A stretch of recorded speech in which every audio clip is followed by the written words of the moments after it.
did a lot of research preparing for that documentary. So this lecture here is 2.5 hours. That's based upon my research preparing for the film.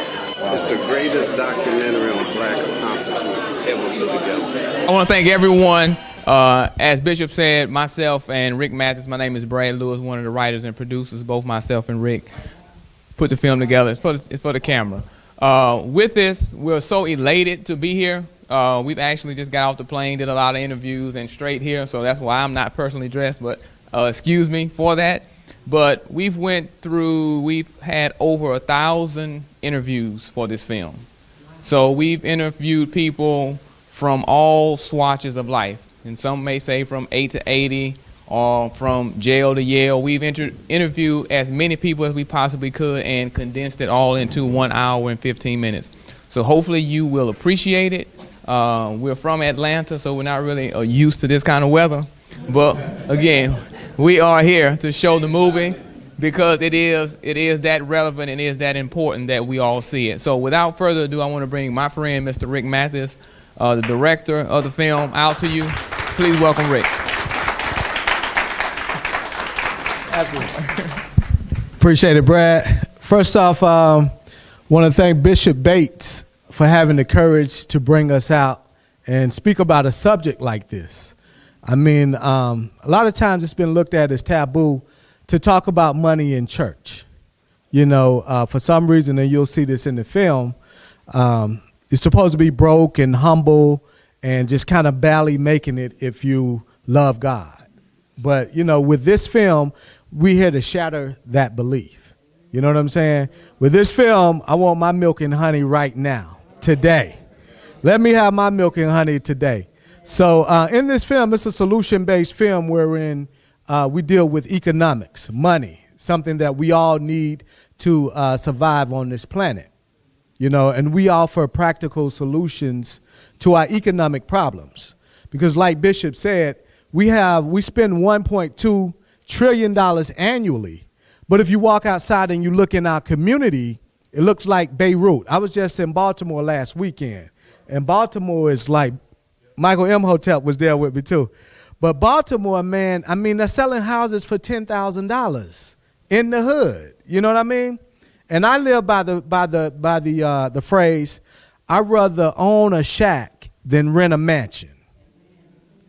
So the thing that we have to start doing is buying up these properties and renovating our community. Start having pride in ourselves. Start having pride in our community. You know what I mean? Because it's no reason for our community to look like it looks. You know what I'm saying? I know we've been through a lot, but we black. And we're going to make it. We're resilient. You know what I'm saying? Right now is the perfect time for us with the internet. The internet has done something that is miraculous. It has leveled the playing fields. Right now, everybody in this room can come up with an idea, create a product, put it on the internet, and it'll be marketed around the world, can sell this around the world. And the reason why I'm so confident is because we did it with the film Black Friday. The film Black Friday was a concept about a year ago. Now it's a tangible product that's being sold around the world. It's been premiered in London. It's been sold in Kuwait, Saudi Arabia, Australia. So that's what I'm saying. So with this film, I want you to open your mind, your hearts, and, you know, enjoy the film. It's entertaining, but it also has a powerful message. So I say, you know, it's edutainment. You know, because we as black folks, you can't just give us information. They got to put some flavor in it, baby. We got to make it stylistic.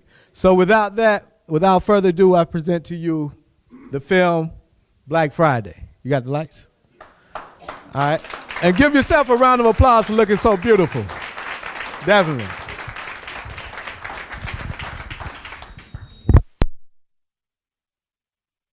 Nations do business with nations. We are individuals doing business with nations that support their nations. The real fight was for desegregation. That's what the masses of African Americans were fighting for, desegregation. What we got was integration.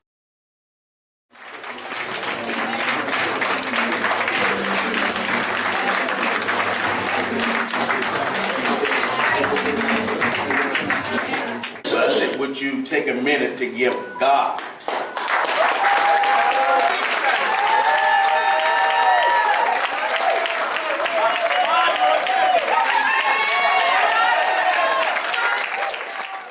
You may not believe it, but what the questions that you can ask, like, I saw that part about $500,000. Y'all see that about the house? Yeah. Actually, that's Dave Anderson. We found out later that the house was actually valued about $750,000 because there was like a couple extra bedrooms or something like that. They told us that this was impossible to do in this town. What did they say was impossible to do? Bring us together. Did you hear what I just said? Yeah. To bring us together. Yeah. They thought we weren't going to show up here tonight. If you saw something in there like ambassadors, did you see that part in the movie? Well, an ambassador is just somebody who's going to, at their beauty shop or at their workplace or at their church, take some time out to talk about what you saw tonight. We need some folk to go fight with us. And we're going to probably be doing the most dangerous thing you've ever seen black people do, study money.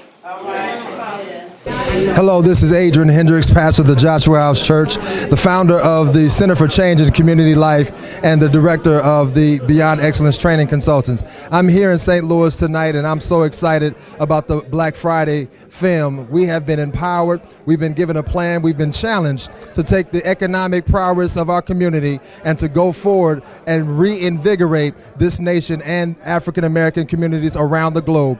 Why don't you support this effort as we go in St. Louis and in the state of Missouri? You take on the challenge in your state, in your neighborhood. Let's revitalize, let's plan, let's be active. We can do it with your help. Thank you and God bless you. Hi guys, my name is Crystal Bryant. I have my own photography company. It's called KP Photography. I really enjoyed Black Friday's movie and DVD. I think you all should go check it out. How you doing, Water Slew Fitness? I'm a health and wealth enthusiast, and I can definitely teach you how to get in shape and lose weight for 2016. Black Wall Street was very informative, and it'll teach you about using the power of the black dollar. If you're looking to be enlightened about economics, definitely go get the DVD or go online and learn more. Did you all enjoy the movie? Yeah. I definitely did, and I was quite informed. Although my parents did take the time to explain, spend some time in financial literacy and explaining what wealth is, you know, sometimes you're not paying attention. And I myself have had my shortcomings, to say the least, and had to pick it all back up and try again. It's my pleasure here tonight to present to you all the gentleman who created the movie, as well as our esteemed panel up here, who I'm going to allow to introduce themselves. And I will start with a face that's very familiar to me, Mr. Steve Conley. How are you? Hello. Well, Steve Conley, I'm going to just keep this short and moving, but I'm Steve Conley. I'm the CEO and the National Sales Director for WeCare Worldwide, and the head of STEM, and also, which is science, technology, engineering, and math for 19 historically black colleges, as well as the group economics director for the movement that Bishop Bates has greatly put together. And I'm just so happy to see the room filled with black people looking at things about finance. To me, tonight is just as powerful as watching Barack Obama do his speech in the park the night that he was elected. I just think that we're onto something, that this is a movement that is, I don't know, like I say, it's touching to me just to see everybody here together. So I'll keep it moving.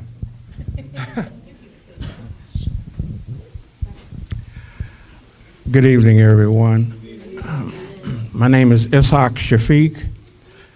I'm the CEO of Quantum 3 Consultants Group, and I'm also the former city manager for East St. Louis and chief of staff to the Honorable Mayor Gordon Bush, and I also served as chief of staff to the National Conference of Black Mayors. I am also the author of several books, which I will mention later on in the Q&A, and I'm really excited about being here, but I must be honest, I did have reservations about coming, even though I'm the COO of Wall Street, and I talked to the bishop about it, because quite frankly, we are used to coming to what I call intellectual pep rallies. And I'm at a point in my life, and we as a people are at a point in our lives that we got to start doing. And all the hallelujahs and the amens are fine, but what have you done lately? And before I pass it down, I want to ask the question of all of the parents who brought children. Well, can I see your hands? How many is that? 1, 2? I want to make sure the brothers who have the tapes, each one of these families get the tape, and I'm paying for them.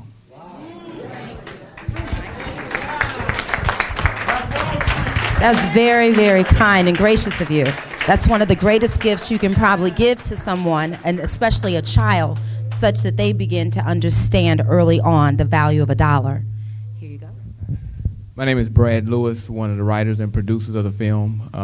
Again, I'm just very excited to be here, and I'm not going to take too much time because I know we want to get through the Q&A, but again, my name is Brad Lewis, and thank you all for coming. St. Louis, how y'all doing?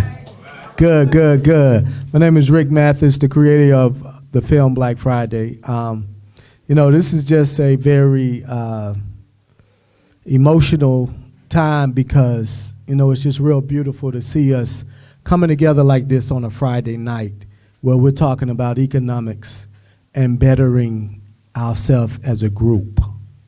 You know, this is a rare conversation that hasn't been happening in the past, but I know I am committed, you know, and I know the team is committed to making sure these type of conversations happen more in the future, because it's out of this that comes the solutions and the practical things that we can do. So I'm looking forward to the Q&A. Thank you. All right, how's everybody doing tonight? All right, Mod Hotep. I'm Michael M. Hotep, founder of the African History Network, featured in the film Black Friday that you just saw. What did you think about the film?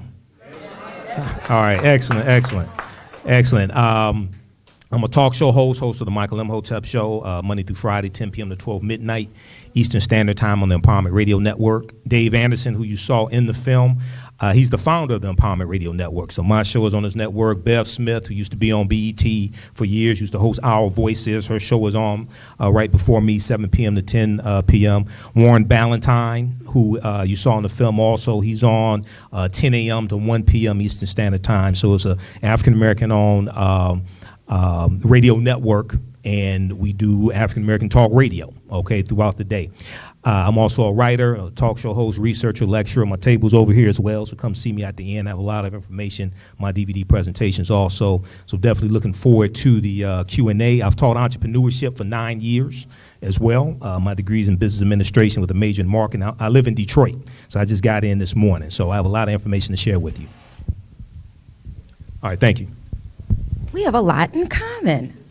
I was a business administration and marketing major. I taught entrepreneurship. Are you single? I'm just joking. I'm just joking. I'm just joking. No, I'm not. I'm just joking. I went to Howard University. I'm conscious. I'm conscious. Sure. I'm just joking. I'm just joking. But on that note, let's get this started. First of all, I shared with you all that my parents did talk to me about financial literacy very early on. My father used to take me to the bank with him, and I had CDs. And I was like, what's that? So here goes Dr. Cheatham. And so every Saturday I would go like once a month with him to the bank across the street from my ballet school. So that was my first introduction. And plus my father, and I don't know how many of you, did your daddies have piggy banks? Child, and all the change went in there, and you get in trouble if he caught you going in there taking all his quarters? Yeah. Well, come to find out, all the quarters, and that was all the money out of his pockets when he'd come home, and then we'd go to the bank, and he'd get it all rolled up, and he was like, okay, All this change goes into your account. So that's the first time I started learning about saving and the value of a dollar. I want to know from you all, did your parents ever discuss with you financial literacy, money, economics? My answer is yes, and my father is on the back row. God has blessed him to be 87 years old.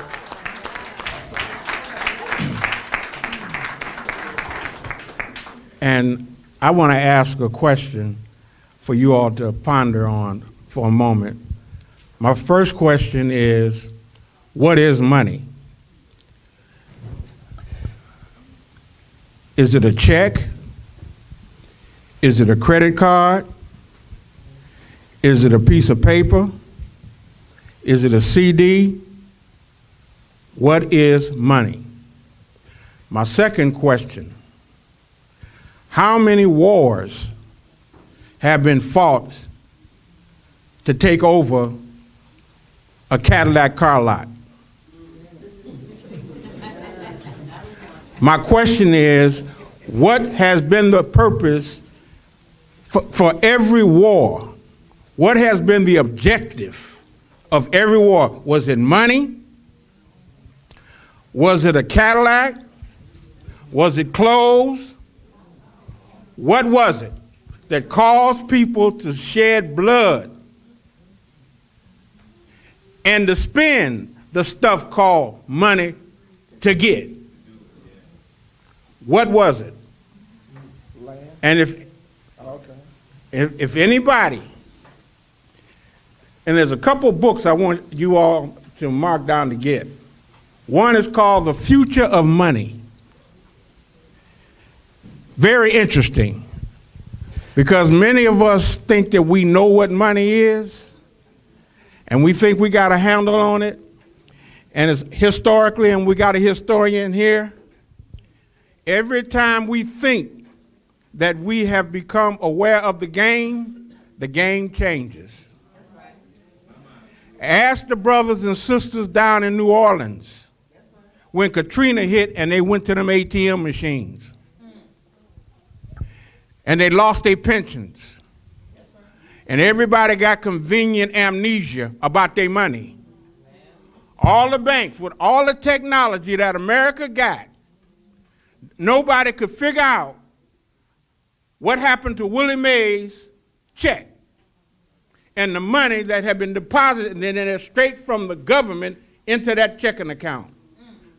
If we don't understand the game of money, and brothers and sisters, I'm going to share this with you. I was ignorant, but I used to always ask my question, how can all these folks come over here, make them become millionaires, and they was broke in their own hometown? I served as the economic advisor to the president of Cameroon. And when I was on my flight from the United States to Cameroon, it was loaded with Chinese on the flight, going to Cameroon, an African country. When I got to Cameroon, one day I just happened to venture off because I was staying in the hotel. Went in, and this guy was rolling off money. Had the machine, had the dollars, had the same paper, had the same ink, and it blew my mind. And so I asked him, I said, man, what are you doing?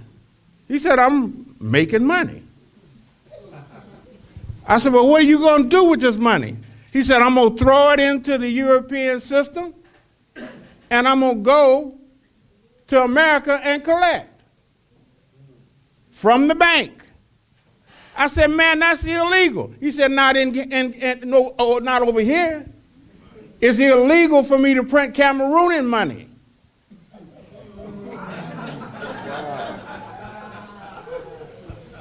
I said, whoa. I went through all these books.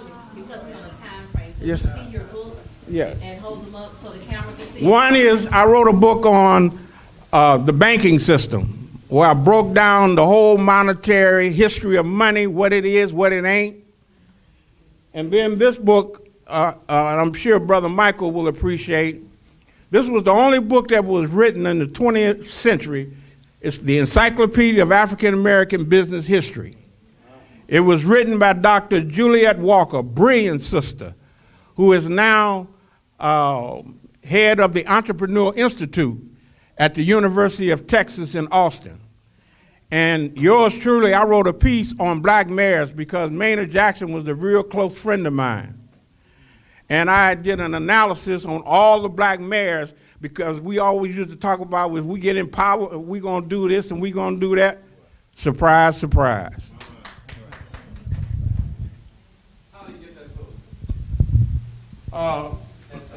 This one, Amazon, you can go through Amazon.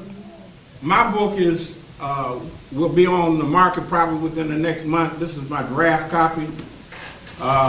And there's another book you might want to take down called A Nation Reconstructed, where I talked about and discussed how East St. Louis was able to get out of $80 million debt and be reduced down to 22 debt after everybody talked about we was going into bankruptcy.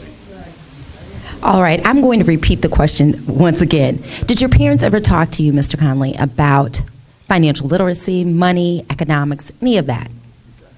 Now, actually, that's one of the reasons that I run my programs. We do financial literacy for K through 12. And because my parents didn't talk to me about it, and actually my first lessons about money was from my friends, and they weren't very smart. And what they told me was, because I'll be honest, just to cut through it all, you know, I was a young criminal when I was a teenager. And so one of the things when I turned 18 years old, they told me that it's not illegal to have bad credit. So the first thing that we did when we all turned 18 was to go buy as much stuff as we could and not pay it back, because you can't go to jail for that. Now you just got bad credit. So I literally started off with bad credit at the age of 18, and I teach that. So I teach about credit and all that type of stuff to young teenagers. All right. Yes, my parents taught me about, they taught me some about money. My parents are still married, they're still alive. My father was in financial services. He sold life insurance for a number of years. My mother was a teacher, and she just recently retired, like last 2 years retired from Detroit Public Schools. She taught 47 years in Detroit Public Schools. So, you know, my father was an entrepreneur. He started out working for different insurance companies and then started his own business. So my father taught me about entrepreneurship. I had an allowance when I was younger. They taught me, you know, to save money, how to count money. My mother was a math teacher, and I would go to the grocery store with her. So she would teach me how to shop for groceries, how to shop for food. She would teach me how to use coupons, how to determine if a sale is really beneficial to you. Just because it's reduced, the price is reduced, doesn't mean it's beneficial to you if you don't need it. She would teach me how to determine what is the better deal based upon how many ounces you get in the product and how much they're charging, how to break it down based upon ounces, things like that. So then my dad taught me, he taught me a little bit about investing, stocks and bonds, things that, you know, things that you need. So one of the reasons why when I went to school, I started out in pre-law, but I switched to business because any type of company you work for is some type of business, and you could do so much with business. So that guidance influenced, you know, what I majored in, and then I took entrepreneurship classes in college, and then I've taught entrepreneurship for 9 years now, and that's one of the reasons why I'm an entrepreneur also. There's nothing wrong with going to work for a company to gain experience, okay? And everybody is not going to have their own business, because even our businesses need employees, okay? But we have to understand that we have to become the #1 employers of our own people also. Okay, just like every other ethnic group, and we have to understand what money is, how it works, how to utilize that in our own businesses as well, and circulate it in our own communities also. Good. Okay. You want to answer? Okay. Well, I'll go ahead and answer. Okay. Thank you. My mom, I grew up in a single-family household, so my mom didn't really talk to me about money. You know, the thing that she told me was go out and trade time for money. So in doing that, I came to the realization that before I got to the desired wealth that I wanted to accomplish, I would run out of time. So I started looking at it from a different perspective at that point, because I've always been one who can learn from watching others. So I said, man, they selling products, they're selling a service.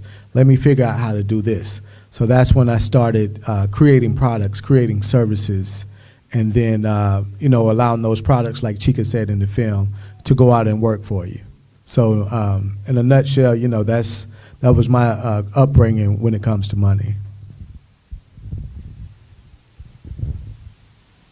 Well, I would definitely say my parents didn't talk to me about money, didn't talk about the details. You were told, go to college, get a good job, and support your family. And that was really about it. And, I mean, very early on, it really didn't make a lot of sense to me, because my grandfather, he owned a store. He owned 7 rental properties. I never seen him go to work. So, those two ideas were kind of contrary to what I heard my mother them say, and then what my grandfather was doing. So I decided that, like Rick was saying, that it's imperative for me to own my own time. If nothing else in life, own your own time. I think that's the most valuable commodity that you have. And my grandfather worked more than he probably would have for someone else, but at the end of the day, he had 32 children, and I can't count how many grandchildren, but, he had time to spend time with us all. So he was busy.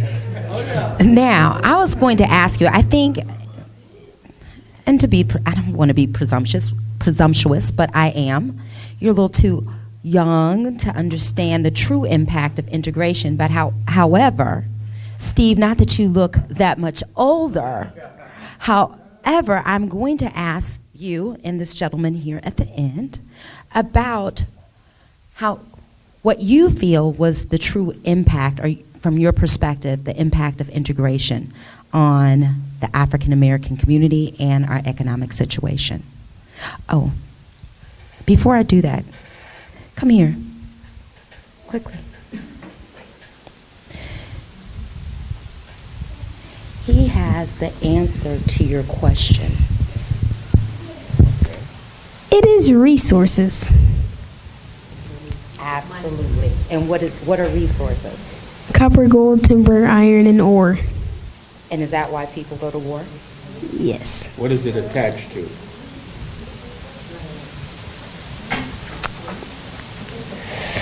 Copper comes from where? The wood comes from where?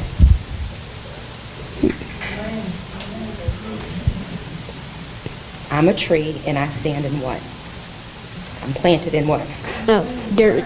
And the dirt is the what? Soil. The soil, and the soil is the what? That's yours. The ground, Goofy. You're mesmerized. You're mesmerized. However, apparently, I taught financial literacy as well, and that's one of our first classes about resources. I'm very proud of you. I'm very proud of you. I was going to say oil. Did I get something? All right, but I do want to know the answer in terms of the impact of integration on our community from your perspective. I think it totally devastated our community. I lived in Atlanta for over 20 years. And to see and to know the history of Auburn Street, for example, where all your black entertainers used to go, that's where the hotels used to be, all the restaurant, Pascal's. Everybody used to hang out at Pascal's from 6 o'clock in the morning to 9:30. The who's who of Atlanta used to be there. And it gave us a reason not to support each other. When integration came, we just broke the doors down to take the money out of the community and take it elsewhere. And I asked all the folks who claim, quote unquote, they have arrived in Atlanta, in Chicago, and DC, where are your new banks? Where are your black insurance companies? Where are your black towns that were developed after slavery? Black businesses. That's what integration did. It destroyed all of that.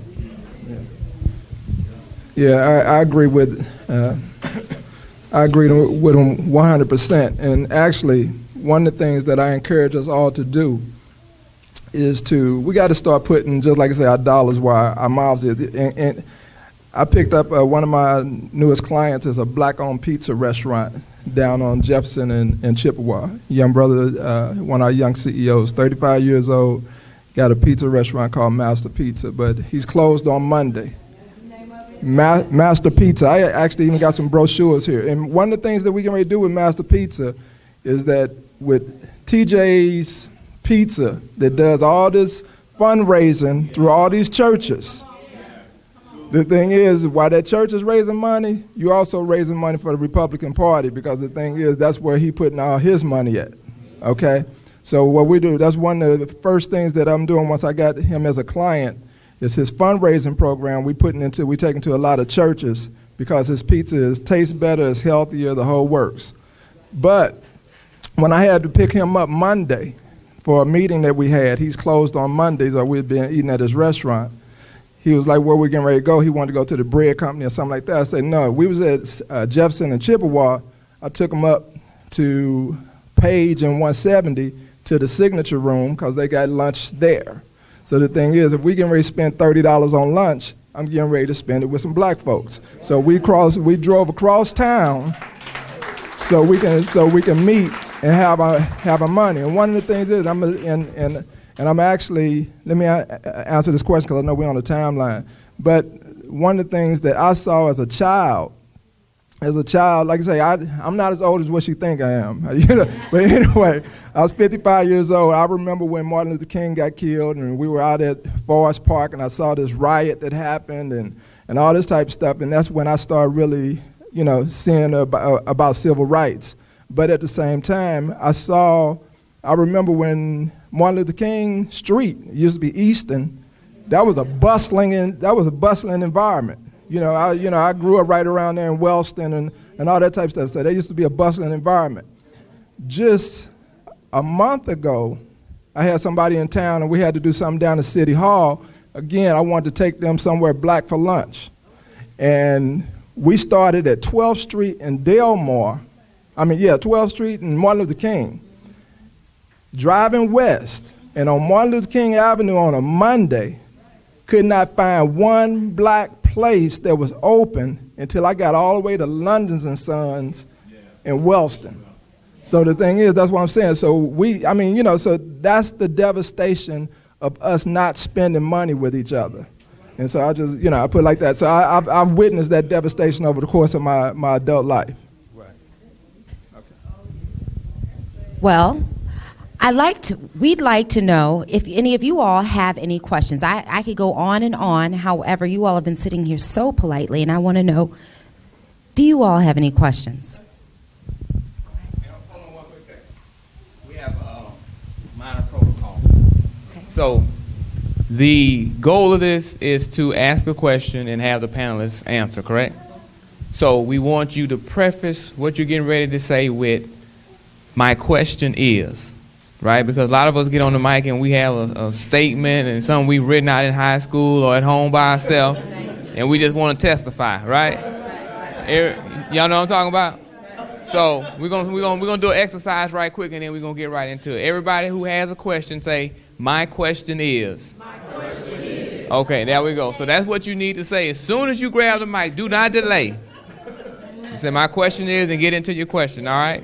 Okay, and you hold the mic. Don't turn it over to him. Okay. Hold the mic right here. Okay, we're going to try this.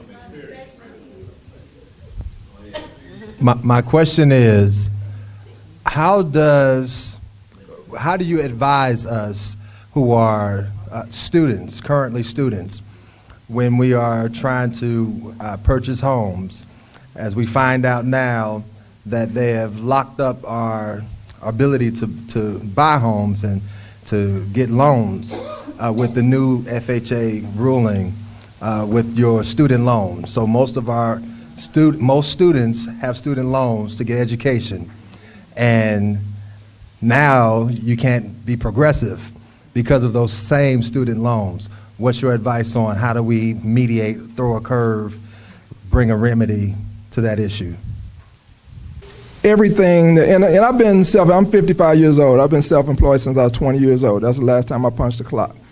And so when I was talking about having bad credit since I was 18, the one thing that because we're very innovative people, so the one thing it taught me how to do is put together private money.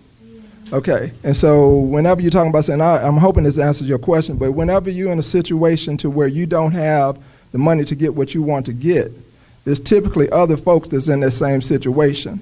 And so if you put together your team, it's all about doing, what we're doing right here is putting together a team. It's all about putting together a team. Somebody who, just like you say, it's not a shortage of money, it's a shortage of ideas. So if you got a way to make some money, there's somebody out there who didn't have that idea, but they might have good credit. So there's somebody sitting out there with a 790 credit score. And there's somebody that got some money who just got some money because, they just inherited it or whatever. So it's really about getting together with somebody who can show you how to put together that request for that money. So just I'm putting together a private placement right now. So the thing but that type of information is out there, and that's the reason you want to get together, put together a team of knowledgeable folks, because your strength is going to be you're going to be playing tight end while they're playing fullback and while you're playing safety. But it's all about putting together that team so you can get that ring. And what that requires is for us to trust one another. Let me just say this quickly. What I would encourage you to do is get in touch with Dave Anderson. He hosts the Blackonomics show on the Empowerment Radio Network Monday through Friday, 1 p.m. to 3 p.m. He deals with the tax lien certificates and real estate, things like this, okay? Because in college, this is something that you and maybe your family wants to do. Because families can buy a house through tax lien certificates, rent it out, and then take that money that they earn each month from renting the house and use that to buy another house maybe for you to live in, okay? And then also, college is a great time to start small business. I started my first business when I was in college, okay? When I started studying African history, African-American history, I started writing about it and selling my writings on campus.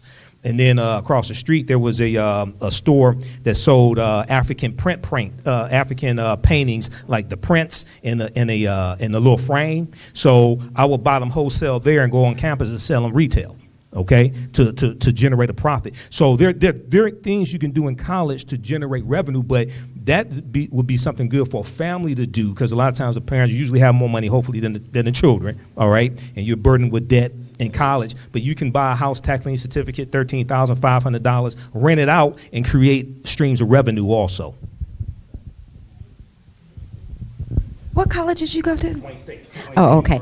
No, because there's a little shop across the street at Howard that sold some, and I'm like, hold up, wait a minute. Yeah, right across the street. Here you go. My question is, when you all come back in 2 weeks, what can we expect? In 2 weeks in February, what can we expect? We're going from, we're coming together with the school, coming together with the schools, the churches. This is our core group and our base to get started. If you have family and friends, like we're in Kansas City, we're in East St. Louis, we're here. So we'll be here asking each person, business-wise, school-wise, to make their deposit, whether it's knowledge, et cetera. And what we want the film team to do is, like each person that we saw on this film, once everybody sees like how serious we are and that we're ready to go, we've got these folk ready to go. Like she asked a question and he answered about David Anderson. Well, we've got all of these people ready to go. We've got this team ready to go. So we're probably, we're a football team looking for a stadium. Okay. My question is, the literature that you gave us, is it something that we need to access? Yes. To be able to tap into the information Yes. provided on the Yes. field so we can start using Yes, yes, yes. for now. Right. Right now. I'm ready to get started now. Amen. Come on. All right. With the information that we gave you tonight, if you're not on the mailing list, make sure that everybody is on the mailing list so that they can get the information. I thank God for DJ Cut and all of our friends who are on board. Cut will be with us throughout the whole process. We've got Monica Butler. We've got a slew of people who are on board to make this thing work. The only thing we're needing right now is the team, and I believe we got them tonight. And all right. My question was. And that is definitely one of the main resources. The other resource that we'll have, and make certain that you get on the mailing list, is that we want to hear from you, so we'll send you some surveys and stuff to see kind of what you want. You know, I mean, there are a lot of people out there have a lot of information, so we want to kind of get a feel of what you want. We'll also, at the end of this month, and we'll just get on the mailing list and we'll send you out, but we're going to have what we call Black Friday Live. And from some of those people that are on the film and other professionals, we're going to do a online class, right? So it's going to be once a month, and then those people are going to do just a free class. So you can just tune in, watch, hear what you want to hear, but as you respond to us and let us know what you want, we can provide that type of information online. So yeah, you can come out and we can have small groups, and we can have the ambassador programs and Black Friday socials. We can do all of that, but if you are, for some reason, can't get out, and please don't use that as an excuse not to come out, but we're going to provide those as resources so you can get that valuable information, and these people have agreed to do it for free. My question is, are we going to tie financial, political, and spiritual empowerment all together because of all the things that our people are, their mindset as far as they think marching is going to get them justice, and they think that, you know, other things are going to get them. Can we tie all three of those together to reach our goal? Absolutely. You know, in the film, Dr. Claude Anderson and Dr. Booker T. Coleman, also known as Kaba Kamene, those are two of my teachers, okay?